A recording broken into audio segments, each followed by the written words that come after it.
What is definitely an advantage is when you have Tourette syndrome, They sometimes don't take in consideration, like, okay, people have maybe Tourette's or like disabilities or whatever, and they just, ignore it and then just go on a power trip. All right, welcome back. We're here with another guest. Actually, it's the same guest, first time, coming second time, actually. This is Phil, everybody. Phil from Hey guys. thbp Design. Yeah. So we had the pleasure of like talking to you. I think it's like a month or 2 months ago, or even longer. I don't even know. It's like it's been a while, or? Yeah, I think it's around 2 to 3 months. Yeah. And you guys were my first, so. Oh, there we go. We're your second too. Yes. Yeah. So Sean is pulling up currently like your profile, and there was a couple surprises because I did not know in the beginning. And obviously, you're doing like the SEO marketing, and you're from Austria, or introduce yourself. Yeah, sure. So for everybody who is not following me, please follow me now. And second of all, I live in Austria, a little bit outside of Vienna, the capital of Austria. And that's the country without the kangaroos. So just to get your geography straight. And originally, I'm from Switzerland. I moved here around 12 years ago, and doing my thing ever since. Yeah. And second time with you guys. So you do the thank you very much. You do the freelance work, and you do like full. Yeah, I'm full-time employed at a company here in the town outside of Vienna. And I'm actually there in the marketing department, as well as I have made my own little agency last October. And so I basically work 2 jobs. One is to get in a steady income, and one is pure pleasure. You guys guess which is which. Well, we can relate. Yeah. Exactly. Yeah. Yeah. So I guess I'll lead this a little bit because I had the idea and I was like so surprised. Like after we met, I did not know, but you made a post, and that was like kind of shocking for Sean because he did not know and I did not know. And I first was like, "You're joking, or you're making fun of that," because like I couldn't believe it, And this is now like a little bit a themed episode because I think we should shine some hope and like a little bit more insight on a condition that is called Tourette, And Right. Yeah, so can you break down what it is and what was your post? Yeah, I think the post you are relating to was a story post. And I remember you were like, hey, are you making fun? Because a lot of people are making fun. So I kind of revealed to you that I'm actually having this Tourette syndrome. So to just quickly recap for everybody out there who does not understand what it is, or first, let's just say, a lot of people make fun about it because these are the guys that go shopping and call everybody a cunt or a dick. Sorry, I hope you don't have to censor that, but I do not. Just disclaimer, I do not. If I say it, I mean it. Yeah, but just out of fun, I usually say like, "Hey, guy, I have Tourette syndrome, so don't stress." Yeah. So what it is, it's kind of an impulse in your brain that triggers certain tics, which can be like this. So if you like watch me, everybody who's watching on YouTube right now, please do not focus on my eyes right now because it stresses me for the upcoming episode. And I will do it even more often. But so there are a couple of tics with the eyes. Some do like that, like regularly. Some do like sounds like and for me, it has been like mostly the blinking eye, which is not that terrible because a lot of people blink with the eye. But also I make sounds, and especially I do make these sounds when I shouldn't. So for example, when I used to be in high school, when there was an exam and it was like quiet as fuck, I was the one who had something to say in that case, I made these sounds and I cannot suppress it. It's like, it's similar to having the hiccups. You feel that the hiccup is coming, but you cannot hold it back, except with some voodoo arts. Basically, if you repeat some word in your head, you tend to forget that you have the hiccup and then it works. I don't know, it's not proven, but it doesn't work with Tourette's. But I am one of the lucky people who can suppress it. So it used to be like when I was dating a girl or when I had an interview for a job, for example, I can pull it together and you pretty much don't notice it, but then I compensate when I'm at home. So when I'm then at home and I have my space, I kind of have to let go of all the pressure and it's a bit stronger. And even more so when I'm nervous. It used to be, I actually noticed that myself because when I moved here to Austria and my parents came for a visit, or my siblings, I had it the whole week pretty strong. And I was always thinking like, hey, I mean, I can hear it, I can hear it myself. So, but then I realized, hey, okay, I'm nervous. That has something to do with it. And yeah, so that's how it is. And funny story is how I found out I got Tourette syndrome. You guys are wondering, I suppose. Easy. I was at school. I did these sounds. Classmates were complaining they can't concentrate on the math exam when I do these sounds. Teacher called my parents. Parents brought me to a psychologist. They stared at me while I was playing. They were like, oh, he got Tourette's. So, yeah. There's nothing you can do about it. There is, for guys that have it really strong, I mean, there's a couple of funny YouTube videos out there of like guys that actually have it really strong, that have Tourette syndrome. One guy does like bird sounds like ooh, ooh, all the time. And one guy says like can't, fuck, for example. So when they meet, they just, one does the bird, one does the fucking cunt, It's kind of funny to watch, but poor guys. So I have kind of a question. That was a great explanation too, by the way. Very awesome. But I'm interested. So you say like when you were a young kid, that they thought you had this. I'm not sure how young, but so it's interesting because you don't know some of these cuss words, these curse words when you're younger, right? And you learn them as you get older. So I'm interested, like, is it something that like as you pick up words, they become part of that Tourette verbatim, I guess? So even if I was to teach you a new word now that's worse than all of these words, would that somehow maybe get into the mix somehow? That is a very good question, Sean. Let me think. I mean, I remember, first of all, Tourette syndrome is visible mostly from the age of 5 and 6. Earlier, you don't see that. I remember not swearing when I was small, but I used to do like this with the head, like I shook forward a couple of times. Okay. Yeah, exactly. It's like I was headbanging. I was a hard rocker in my blood, Yeah. Oh, it was always like super. Yeah, you want some more? Yes, of course. And that actually happened. Brings me to a story. We were at my godfather, and we used to have mashed potatoes and some meat and gravy, of course. It was super filling. And we had this strict rule. Yeah. I mean, just thinking of it right now, I was like, I should cook it again. Yeah, but basically, But basically, what happened is we had this strict rule that like if you are given food, you have to eat it. If you take a second time, first, if you take a second time, you have to eat it because why would you take a second time, right? So, and I was there eating, just finished, I was pretty full, and my godfather asked me like, hey, do you want some more mashed potatoes? And I did like that, so he gave it to me. I was like, hey, I didn't say yes. And then I had to eat it, like I still remember this scene. I was like, wow, I was so stuffed like a turkey there. It's crazy. Oh, boy. Oh, yeah, the nodding could just get you in trouble. Yeah, exactly. Yep. Don't say yes to anything. Jeez.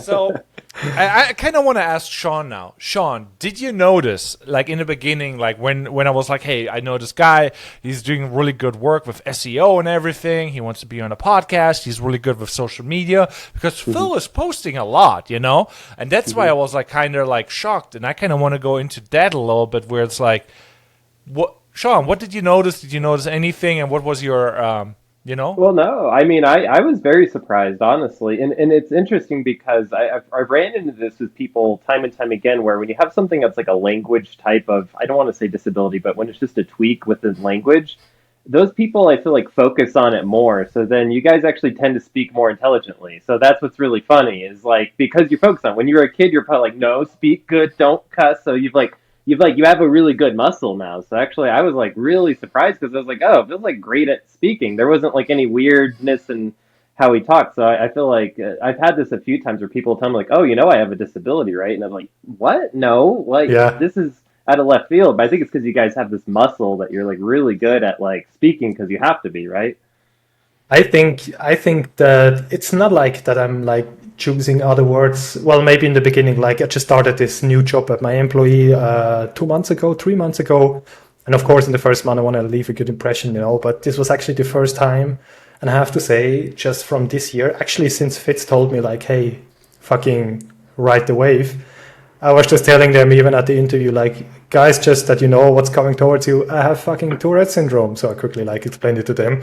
Like, I might use a pretty strong words from time to time. It's just who I am. Don't bother, you know. And I don't know, I just feel great. And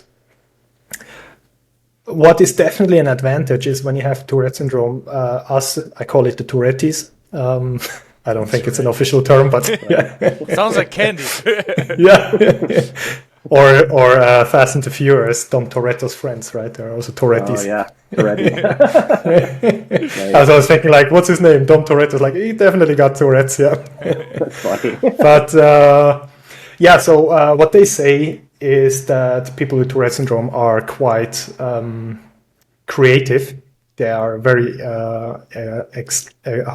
outgoing. But like speaking to people, which is definitely not a problem that I have. I have no problem to just like speak to guys in an elevator or on some event. And my wife is always impressed. Like she's like, I can just place you in any room and you just chit chat with everybody. I mean, could be something from it could be something from Tourette syndrome, but I don't have this boundary often. You know, I just like break those barriers and I just go through and like I say stuff. And also like that's why I think I'm good in marketing or like nicely placed in marketing, because also when we have ideas and we have a brainstorm, you know, and suddenly it makes click and my head starts turning, you know, I have all these funky ideas, you know, like let's do this, I don't care, I don't give a shit, let's jump out of a window or something, you know, like I just go, it just spins. Don't do that. Yeah, no, I mean with safety measures, of course, but you know, like for a cool reel or something. But I think that people with Tourette syndrome, because they have these impulses, they just, I think they are sometimes a little bit more free in their head, because they might not have, and that's what I'm saying. It's not like anyhow medicinal proven, that it's just you don't have these walls just in your head, and whatever comes in is being processed. And it's just being output, which can be a cuss, could be a curse word, could be a sound, or it could be a damn fucking great idea. So also they used to say that actually those guys with Tourette are good with like instruments and music. I am not. I suck on that. But if you look at Louis Capaldi, for example, or Billie Eilish, she also has Tourette syndrome. What? And there's a fuckload of people with Tourette syndrome. Yeah, there is a lot of them. And I spot them on the place, you know, I see somebody doing a tick and I was like, it's one of mine. Well, I love what you said there, where you said that like it's almost kind of your superpower in some cases. I think there's something I've been like telling myself a lot recently, just with coding and stuff, and that's get to a flow state, right? Flow state is kind of where there is no boundaries. You just keep moving and you just keep moving, and I think it is the best brainstorms, right? When people are just throwing stuff out, like your idea of like, let's just jump out the window. Like I love that kind of idea of just like, we're talking about making a brochure. Well, let's talk about like lighting the brochure on fire and like doing this whole crazy thing. Like I love that, because I think that is the best marketing, right? That's the type of person you want in the room, is the guy that's going to have the crack-headed idea, because sometimes that's the best idea. Yeah, you know, you just gotta put together all the crappy ideas and like pick the best ones out of it at some point. But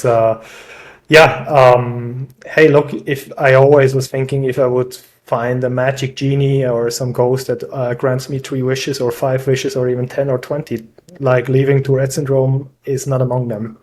Because I think it has, it's so integrated into my personality that I am very sure that if I would lose the Tourette syndrome, I wouldn't be the same. Yeah. And it has its mishaps, but I don't know. I like it. It is who I am, and it's just 100% me. I'm quickly gonna close the window, so I think the cars are coming home from work. Yeah, no worries. Yeah, so with this being said, like I found his story was very powerful, because I don't know if I have to repeat the question when he comes back, but I think it's very interesting when you have social media in the mix and everything is video and audio based. And I feel like if I would have Tourette and I'm like 14, 12 or whatever years old, and I'm like, I see everybody doing the videos and I cannot do the videos, and because I'm feeling the pressure, you know. what would you say to that type of person, or that the person in that position? What are your encouraging words? Because maybe some people have it worse and some people have it less. But what is your words you want to give to that person? I mean, first of all, people can be assholes. Don't listen to them. Yeah. And second of all, it gets better if you are 12 to 16, 17, 18 even. When the mix of the hormones come in and you are in general, like your body is going through a lot of changes in that age. Actually, I just have to tell you, I have never spoken that openly about it. I mean, I really like it. So if anybody listens out there with Tourette Syndrome, it gets better. It's just in the puberty. It's very strong. Just do it, whatever, man. I mean, sometimes I look at the video and I see when I'm blinking, or when I'm doing a reel and I let the camera roll for a while, just kind of having my edit afterwards. I just see all the ticks that I don't really notice. So like when I'm thinking, or when I'm reading something, I see what I'm actually doing with my facial expressions, that then I can cut out, of course, because I say like 1-2 sentences and I can focus, and then I can let it go for a quick second. It's like that intervals. But if you got Tourette syndrome, if you have anything, just do it. It's part of you. It's not going to leave you. It will not leave you. There are a couple of medication or treatments for people that have it strong. They give them THC drops that are pretty strong. So you're constantly high in your life. Yeah. But funnily, it doesn't work with me. If I'm high as a kite, I even have it stronger. Yeah. So. Huh. And then I sleep. Me too, actually. Well, I think that's great advice. I mean, and what I would say to everyone else out there is, like, you don't need to have Tourette's or anything to have these like kind of fears of like, what do I look like on camera? Things like that. So common. These things are so common. I mean, it's funny when I have to like make thumbnails for our podcast, right? And kind of a pro tip is to get like the perfect shot as you do the podcast in slow motion, right? So I put it in YouTube, we put it in slow motion. But then me and Fitz say, man, if you ever want to watch this podcast and really enjoy the quality, watch this podcast in quarter time. And me and Fitz both sound like we are just far beyond being stupid. It's like the dumbest speech ever. But anyway, like, but even when I'm watching that, I'm just kind of thinking like, dang, you really do have these weird tics. You need to stop doing that and that weird thing, and how you like make a point and then you take a drink of your coffee. Like, stop doing that, man. That's a weird thing to do. And so it's funny. It's I noticed that too. Common. Yeah. I mean, like, that is like a thing where everybody can kind of relate to, because like, even if you have Tourette's or not, people hyper focus on themselves. It's like when I film people as a videographer, they are oh, my hair's not like there, or this is not my side, or I said this word in a certain way. You will be surprised. People with no Tourette's who are just like really OCD, they are usually the worst people, with like being very specific. I don't like how I look there, I don't like what I said there, or I want to change this, and then you change everything, and then they don't like it again because something else is off. So this is kind of like a thing where I'm like, I don't care about how I look, what I do, because I need to get the thing done, And I think it's the best mindset for a client or a professional to just get the work done and keep it at like the quality standard that you can approve of. But if it's like hair, looks, the words you choose, don't even bother. That's at least my opinion. Sure. I mean, people just don't care out there, and especially in the world of social media, that's what I always say, like, if you think your post is not good enough, just post it anyway, because it's such a fast living world. Especially, I don't know if you guys are on Twitter. Twitter has such a high volume. Sorry. It's exhibit. Sorry, Elon. Yeah. I think I just got banned. I just got shadow banned from X. Yeah. But I mean, basically, just do it, do your thing. And I once listened to a guy that said like quantity leads to quality. That's always the case. And there's such a lot of shit out there. And when I look back to how I started, that's gross. I mean, I get an eye cancer looking at that stuff, But I wouldn't have gotten to where I am right now if I hadn't had this process. And it's very, very vital, very important in your in where you're getting to. And why I'm telling you all that story is actually we were back to Tourette's, right? I mean, just you can edit everything. If you think it's not perfect, you are blinking, you're doing a sound. It's your sign, I think. It's what actually makes you stand out in the mass out there. If you have anything that's imperfect, imperfectness always stands out. If you're like everybody else, swim with the crowd. That's what I say.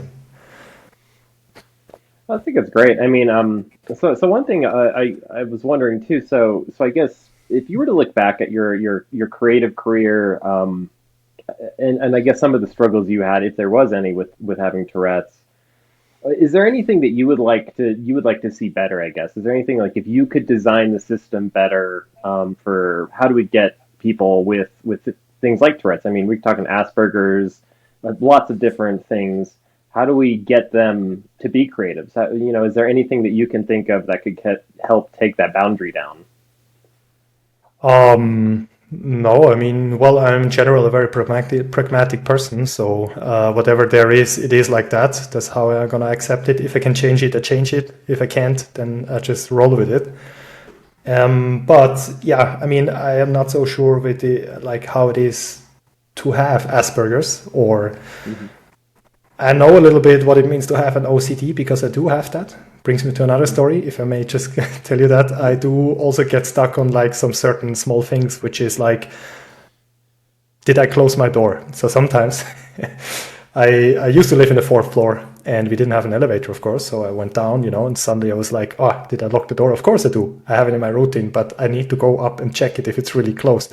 Then I shake on the door. Shake really violently to just make sure, because it could be that I didn't do it properly and then it is not locked. Never happened to me, but so I had this friend over. He is from Germany too. Fitz, sorry, you guys are just brutal sometimes. And we are. So it's one of my best friends actually. So we went out for a bike ride, so we carried all the bicycle down and everything, and on the way down he asked me twice, like, did you lock the door? Because he knows I get stuck on it. Just set up. So he let me walk up 4 floors and just to check to calm down. What a savage. So but look, I make a lot of fun about myself. That's important. Like, that's definitely a message I would give out there. Like, hey, don't take yourself so serious. People have even other issues. I mean, if you just have again, I don't know how it is to live with Asperger's, but doesn't Elon Musk have Asperger's? I think he has a little bit, right?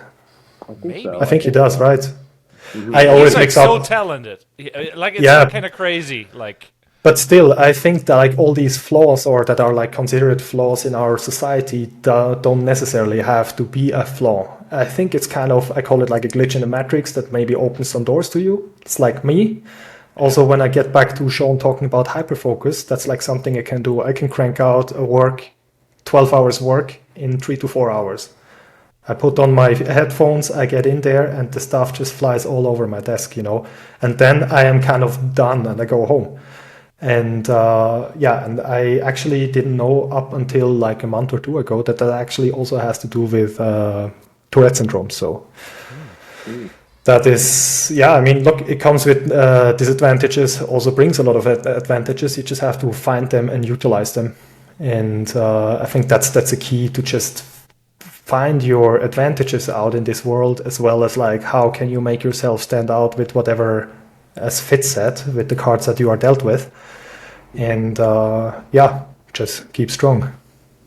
Oh yeah, like every bug's a feature, right? Like, so for me, like I've talked in past podcasts that I have a hard time trying to get out of my shell, right? But being in the shell can also be good, right? Because then you're getting a lot of work done. And so the thing that's like could be a bad thing is also the good thing. So it's cool. It sounds like you're really starting to master the Tourette's, right? How can I harness this? This is a power. Exactly. This is something that other people don't have.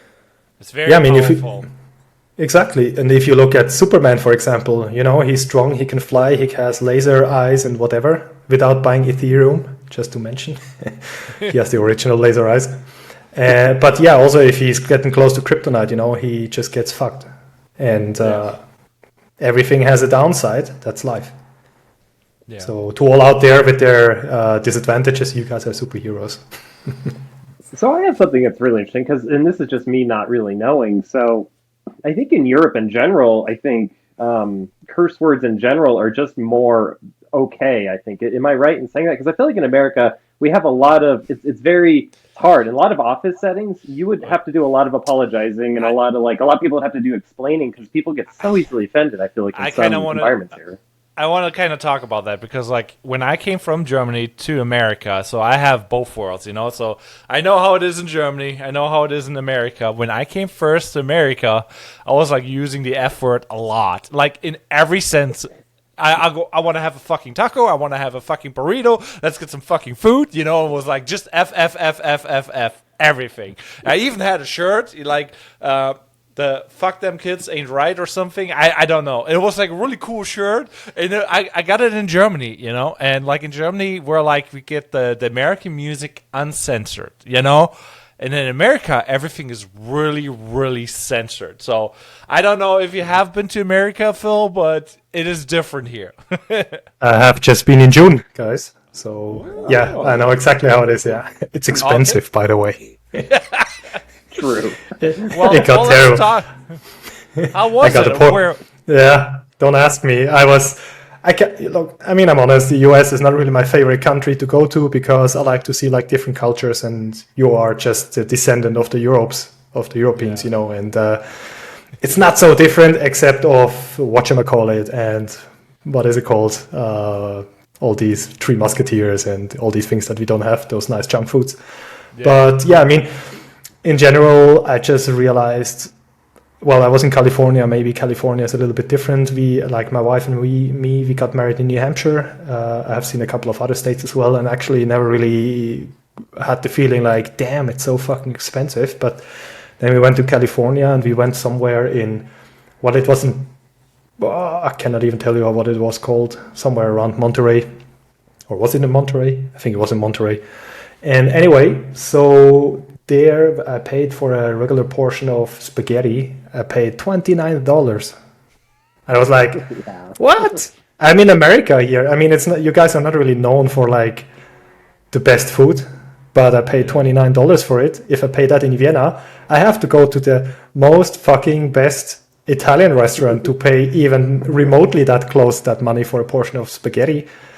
And it just totally shocked me, but maybe it's after COVID, you know, I think a lot of things changed, and also like the immigrations in LAX landing, this was terrible. Oh, good story. My wife always knows when I go through the TSA agents, she was like, Phil, shut the fuck up. Yeah, don't say a thing. They she don't tells understand me or care. Just it actually happened. We were in... I don't deal with that today. You guys still there? Oh my God. Well, I mean, you're also in California, so in the U.S.'s defense, you did go to like one of the most expensive states in the U.S. So, oh, it is, right? Okay. Yeah, and tax-wise too. They pay so much taxes there; it's insane. Yeah, it should be cheaper, and you pay that much taxes. You know, I mean, if I go to Dubai, yeah, well, okay, there's pay no taxes, and it's okay. Yeah, all right, never mind. I think you're right. But what I wanted to say brings me another story. We were in 2017. We flew to New Hampshire. We got married on the 1st of April, no joke. Yeah. And April Fool's Day. Yeah, April Fool's Day. And then, wow. Yeah, we had a blizzard. Hey, it was great. It was we had a blizzard. We had like 1.5 meters snow, and we had a snow wedding outside under sun umbrella, and just the two of us. We kind of eloped, but that's not the story. The fun story was we took like a 3 days honeymoon down to Florida, because why not, right? Florida. Yeah, we were in. There you go. We flew into Tampa. I think it was Tampa. Ooh, and it's right around the corner here. Yeah, I knew you were gonna say that. If I had known you, I would have told you. But that's 6 years ago. So anyway, so we were there and we got through the security check, you know, hand luggage checking, and I had juggling balls with me. And somehow they popped up and they were like, "Hey, excuse me, sir, can I see your backpack?" And I was standing there. I didn't think, and I was just like, "Did you find my illegal firearms?" And then she was like, "Do you want to make a joke about that?" And ever since, my wife is a bit like, US is not Phil's country. Yeah. Oh yeah.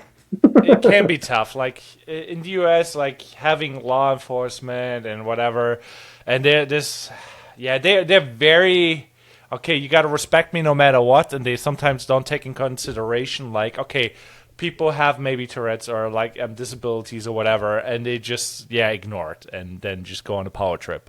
What can be problematic to say the least. Yeah, and I cannot identify, I don't have a card as an official member of the Tourette's International Association, I mean, there's no such thing. I mean, how am I going to prove them, No, I wanted to actually found that or make a card so every time I cuss at somebody, I can say like, hey, sorry, look, I'm a member here, I have Tourette's, so. Yeah. But hey, maybe business idea. Could be a next side hustle. Yeah, you need to make T-shirts. You need to design cool T-shirts that say like, I actually have fucking Tourette's or something. And like, exactly. You need I was already thinking like, I got Tourette's, you can't. But that's also like the problem, how you deal with this situation. There's a lot of people, because like that was my first reaction. I'm like, did he just make fun of people with Tourette, or he actually has Tourette? I'm confused. That was my first thought when I saw your story.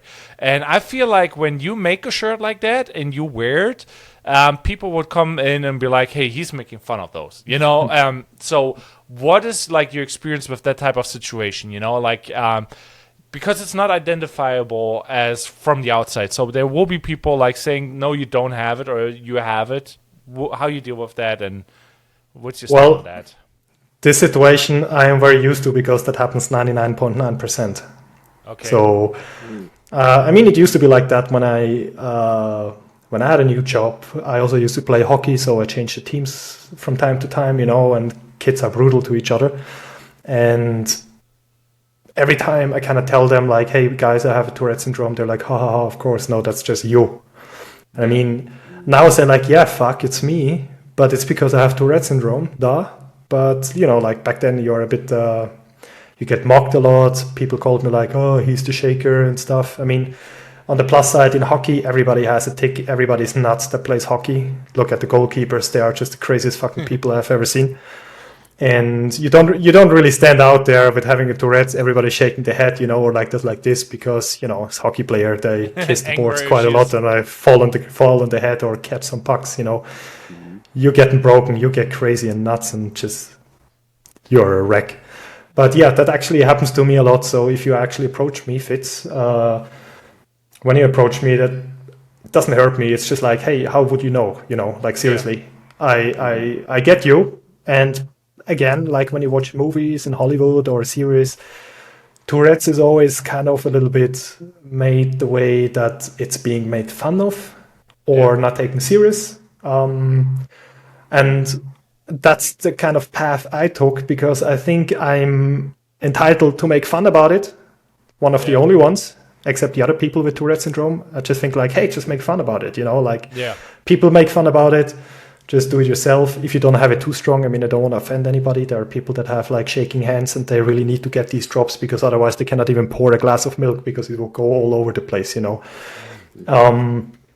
But I'm the lucky one who can just like talk openly about it, and that's okay. If people say like, "Hey, what's up with your tics?" That's initially it was the ignition to me finding out what I actually have or what's wrong with me, and kind of have to be maybe thankful, because I could be here right now not knowing what I have and still doing these tics, and what am I going to explain? Getting together with my girlfriend, and she's like, hey, you're making sound. I was like, I don't know why I do that. I just do them because it feels good. She's like, what? You pervert. You're moaning around next to me, like, take your hand out of your pants, like, what? No, they are here. But I don't know. It's just, stuff just surfaces, and people are just reflecting to how you behave. It reflects back to you. And I am not angry at anybody who approaches me like, hey, what's up with you? Or I like to explain it to them. It's okay. I just tell them. They leave our conversation with better knowledge about that. And they might go through life thinking like, hey, okay, maybe somebody else has a tic. Might be Tourette syndrome. That dude that I met with no hair actually explained it to me. That's a condition. So yeah, with that being said, okay. How would you like to be treated? Like, what would you expect from other people? Because, like, on the one side, the post that you made was like, you could either misunderstood as very, very dark humor, or is like, oh, I have Tourette, and I was not sure what it is. And I'm like, I like dark humor, but I'm also like trying to get respect to the people, So I wanted to understand the situation. That's why we had the chat, and obviously people don't know now what was going on, but basically that's why I reached out. But how would you like to be treated, and how should you be treated? Like how should you treat other people with Tourette?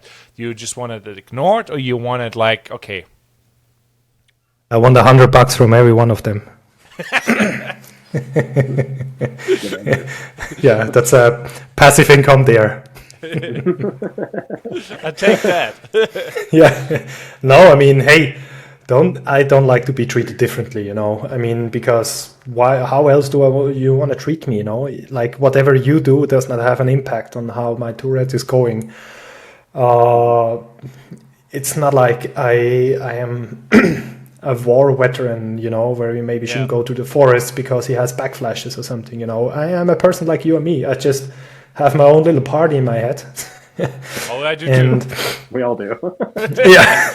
Yeah, so you kinky. Sean's a kinky. That's the vibes I get from him. Jeez, it's going to out me like that. God. That's bonus content. People have to pay for that content. Exactly. Jeez, that's behind the paywall. Okay. That's on OnlyFans, yeah. So follow me on OnlyFans. Please join us on Fansly, OnlyFans, and wherever you get your questionable creative podcast. Well, no, but I mean, look, as I just mentioned, that you also you answered that you guys also have a party in your head. So are we really that different? I don't think so. No, we are not. No, not at all. I mean, we all grow up, especially creative people in general, we all grow up kind of being different, right? And I think somewhere in our teenage years, I think we kind of get tired of people writing our story for us, right? I know that's how it was for me, right? I kind of got tired of, I'm just the weird kid, and where is he going to be? Where is he going to end up? Like, he's not really focused. He's not the greatest at sports, And I feel like somewhere in at least in my teenage years, and I've talked to other people, it feels like it could be early or late teenage years that you kind of start to say, I'm going to take control of this. Like, I'm going to start creating things. I'm going to start using my strengths. And so I have the same story, not with Tourette's, but with for me, it was probably kind of my social anxiety, my ADHD that I had to kind of overcome as a young person before I started to do things like meditation, things like that. Like way before that, I was also just all over the place doing weird stuff, doing things that got me in trouble. I have my own story. In middle school, I almost got expelled and arrested because, I was joking in the front of the bus that the bus driver was going to blow up the bus and that he had a bomb. And I was like recording it on a friend's thing that he had just gotten and just thinking, ha, ha, ha. And then a day passes and I remember getting called to the office, and I'm walking out of the classroom and I see my dad walking in the parking lot, like parallel to me. And I'm like, huh, why are you here? And I open the door. I'm like, why are you here, Dad? He's like, I don't know. I got called here. I don't know. Go in the office. There's the police chief, 2 police officers, the principal. There's one chair in the middle of the room. All right, sit down.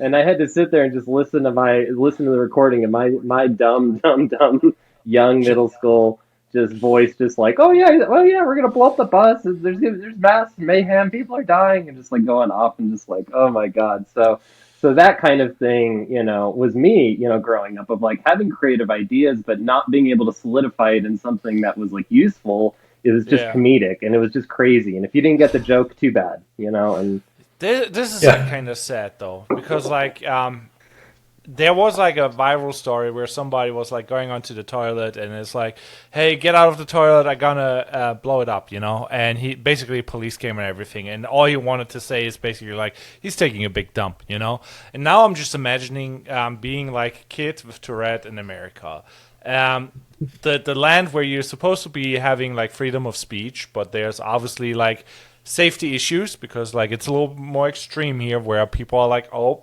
somebody said it, so it must be real, and we gotta react because actually people are doing that type of shit, and it's just the conditions here for that type of scenario, I cannot imagine, because you will say the things you're not supposed to say because it's against the law, and it could have consequences, and yeah, I can't imagine what this is right now, because we have social media everywhere and everything being said, even this right now, it's probably in an algorithm looking for patterns and things being said, you know, was scary for people like that.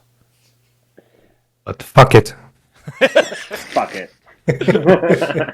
Yeah, I'm always like too careful with what I say and why I say it, you know. And on the other side, I'm just like, you know, I have always the worst case scenario in the back of my head. I'm like, yeah, it's not easy being on social media nowadays, and in general. Like, how is like your situation with like, okay, I'm on social media.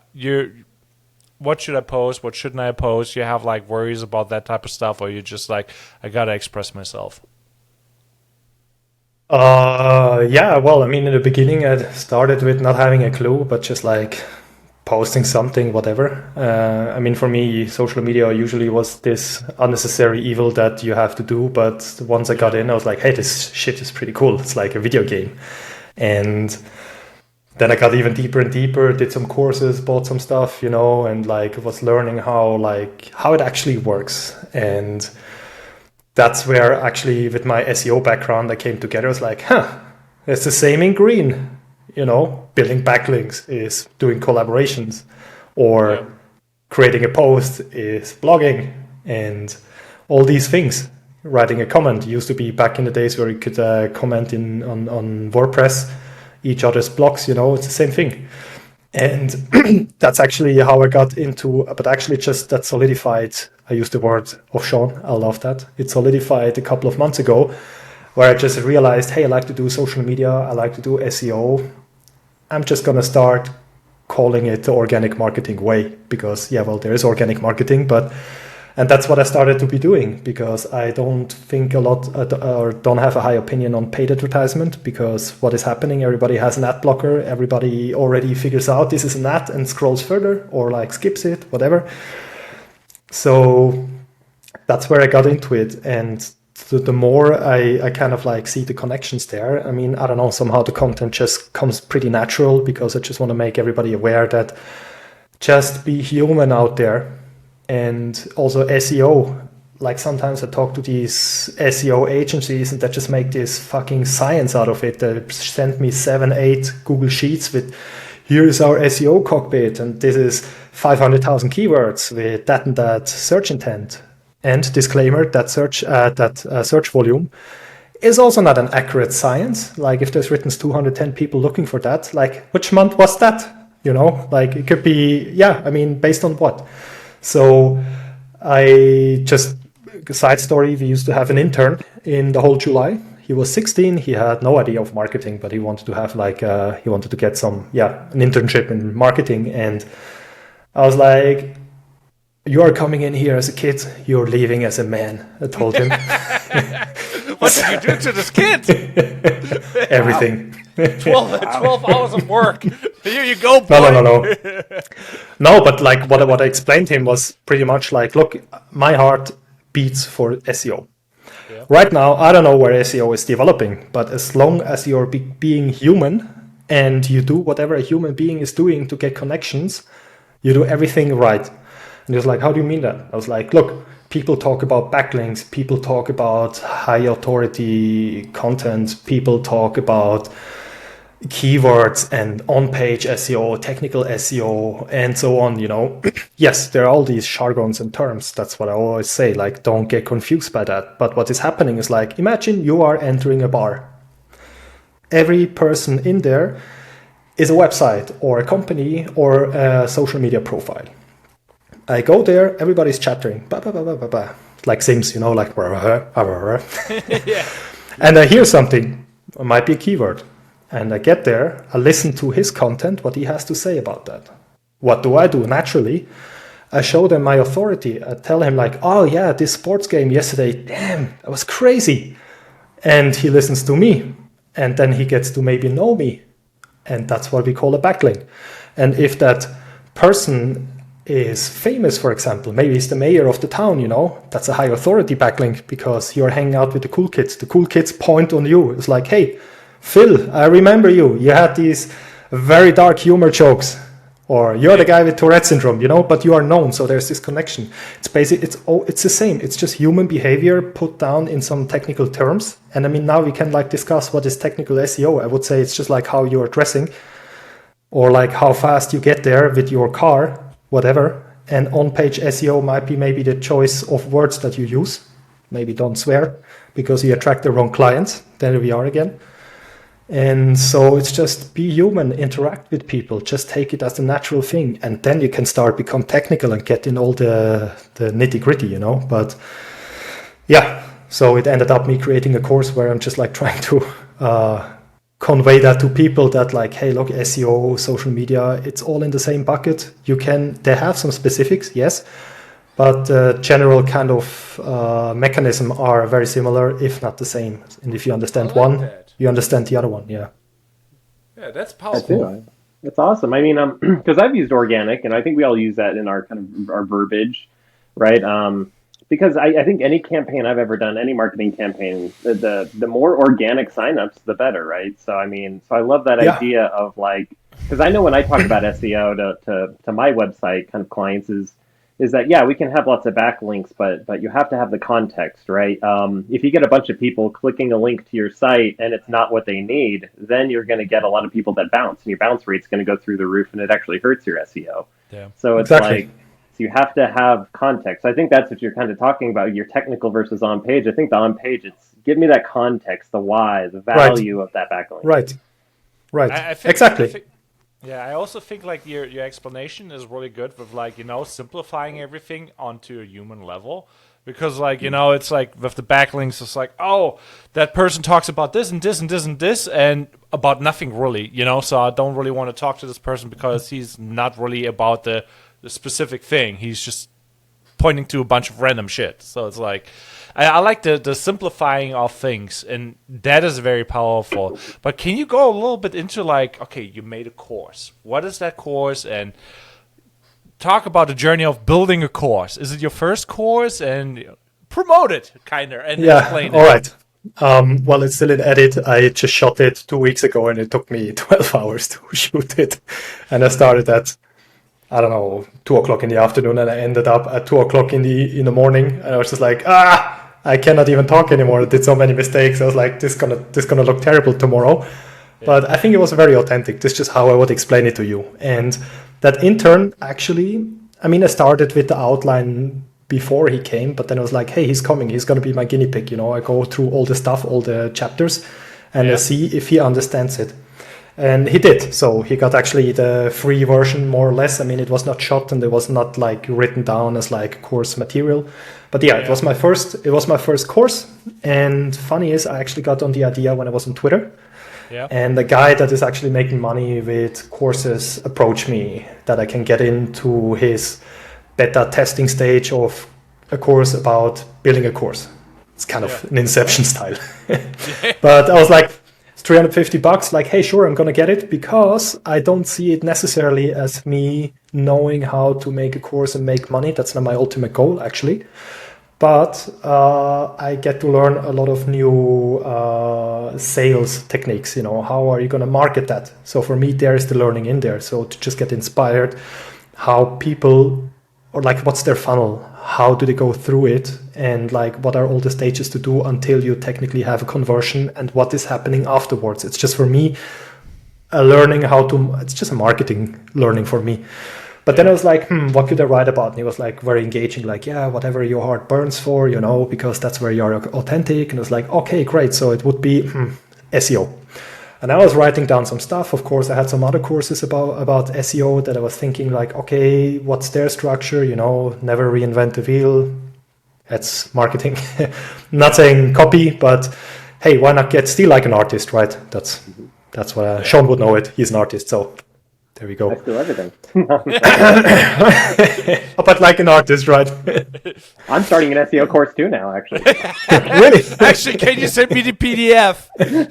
Okay, wait. Put a sticker on it. You come back, I'm bald, and I have doing the Tourette tics, right?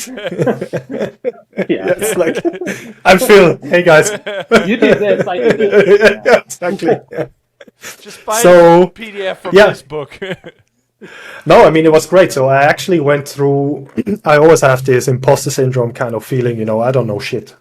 But then I actually went through it and I wrote a couple of stuff together. There was some areas where I actually needed to get some knowledge. So I actually learned I learned SEO from the beginning to the end again. So I just recapitulated it and wrote it down in a way that I would understand, and I would like to have been taught SEO. Because again, a lot of SEOs come with a developer's background, and they are not exactly the best people to explain something to a human being. So it gets very quickly very technical without any background why the things are the way that you have to do it. It's just the way they want it to be done. And then they come with Google Sheets, and they come with analytics and Google Dashboard, and I just like, why is what, whatever, I just do it, But step by step.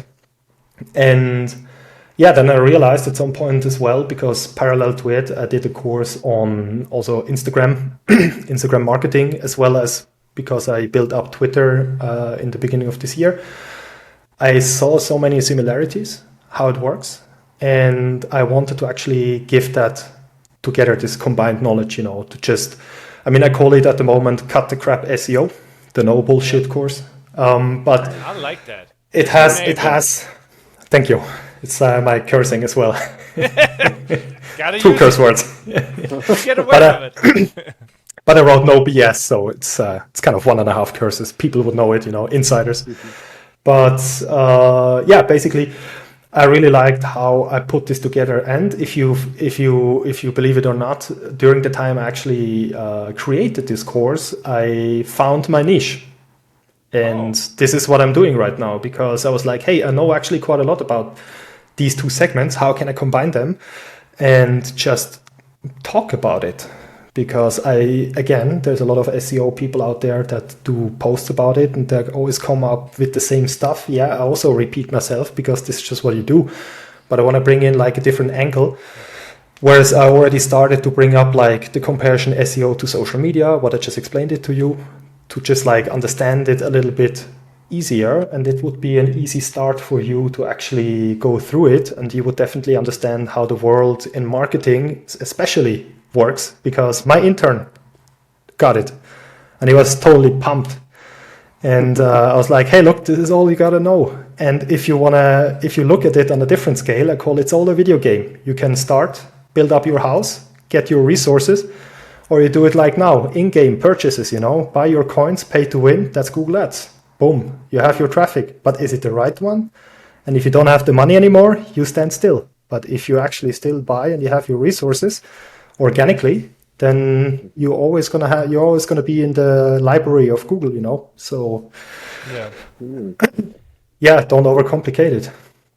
So what level would you say this course is for then? Would you say it's kind of for your younger, newer marketing people that are just barely familiar with SEO, or is this kind of more for someone that knows SEO but is going to go to the next level with it? I would say it's definitely for small business, like businesses and solopreneurs, I would say, that need some kind of a hold on what should I do. Because I remember it is pretty intimidating if you get into marketing and there's so many different kind of ways, and everybody sells you this, everybody sells you that, and this is the only way. Basically, it's all the same ways. They just have a different approach, like mine, like me, like my course, my approach might be exactly the same like another dude in another town will tell you, or a girl, or whatever genders out there are. I won't include them all. But it's complicated. Yeah. This is an American podcast. We have a lot of genders. Exactly. I talk to all of you there. Yeah. And all your money. Yeah, that was funny. I think if you listen to my edits, you can see also like, is it now he, is it her? Because I use him often. I always say like, all of you there. So yeah. So basically, I just think that with my personality and like the way I see things, there might be people that have a similar approach to it. They will identify with it. I don't want to reach everybody, but there might be a couple of people like me that start into this game and they just don't know where to start. That's where I was. And I would like to help this little Philip who is out there pretty overwhelmed with everything and just getting a head start. And if you have some SEO knowledge, maybe I can teach you something new, maybe you are not you don't really have social media on the radar, and once you realize like, hey, this is actually the same, then just copy paste it and roll with it. So where's the easiest place to find this course, though? I just want to quickly, for anyone out there, because I'm sure I would be watching this, like, okay, so where do I get this course? Where do I find this? Yeah. Currently, it's in the making, but I have a couple of resources out there, like how to make killer content, and I have like a couple of. It's basically an SOP that I put together, how to make keyword research. I have a couple of videos. I put it all together in Notion because my whole life is in Notion. I hope Notion is not pulling out my data. Otherwise, they know what I write into my diary. Dear diary, today I've. But I kept it very simple, and I did not think I could build a course in Notion until I saw this guy's Notion, this guy's course in Notion. So I was like, hey, this is perfect, Forget what is it, Teachify or Teachable and Elopage and all these things, they cost a lot of money, and also like you kind of need to figure out how this works, and I didn't have the time. I just was like, I'm gonna roll this camera, I downloaded some screen share tool for Mac, is pretty nice. I bought these 90 euros. It's like, hey, cool guy, startup, here you get my money, give me your software. And it's pretty straightforward. And yeah, once it's done, it's going to be on Gumroad. I have a couple of resources on Gumroad already. You can find it at thbp, but I think I will check again. I am actually daily on Gumroad because a couple of people are downloading some free stuff at the moment. And also you can sign up for my newsletter, which I have already 54 people on the list. Oh, nice. Kill the game. Yeah. I mean, like, it all goes back, having that social media. And, like, if they follow you on Instagram, whatever, and you make content, they will see the course when it's ready, That makes sense. Yeah, or I'm already shilling it, yeah. Yeah. Mm-hmm. Yeah. Yeah, besides that, like, I think this was a banger podcast so far. Sean, any questions? Closing questions? Not really. I mean, is there anything you want to plug at all, though? I mean, is there anything, I guess, just push people to your Instagram, I guess, and obviously send me any links that you have if you want to show people. For everyone out there, I've been kind of lurking in Phil's Instagram in the background and watching some of his content, and it's good stuff, man. I think, I just want to compliment, I love the no BS approach to SEO, right? Because I have been in the rooms with the SEO expert, and let me show you on this long spreadsheet here. If you look over there, it's like you're right in terms of like, how do you get to a small business owner? How do you get to the barbershop owner or the guy that just like repairs cars? How do you explain SEO to that guy? Because he doesn't want to see the spreadsheet. No, he doesn't even know what a spreadsheet is. Yeah, exactly. And he doesn't want to hear all the verbiage and terminology. So I love that idea, right? Let's make SEO, let's democratize SEO. So yeah, I just want to compliment you on that. And for everyone out there, definitely go follow Phil. We're going to have the link in the description to his Instagram. Follow him. Super awesome. Yeah. Yeah, with that being said, I think that was a banger podcast. So I think so too, yeah. Yeah, on this way, thank you, Phil, for being on the podcast, the Infinite Creative Podcast for freelancers, creatives, and all the other ones. And people with Tourette's. Yeah, give us a Tourette send-off, all right? Go ahead, Phil. Send us off a Tourette. Yeah, you got to look at me. that was it. Yeah. All right, well, have a good fucking day, everybody. Yeah. Fuck it. Out.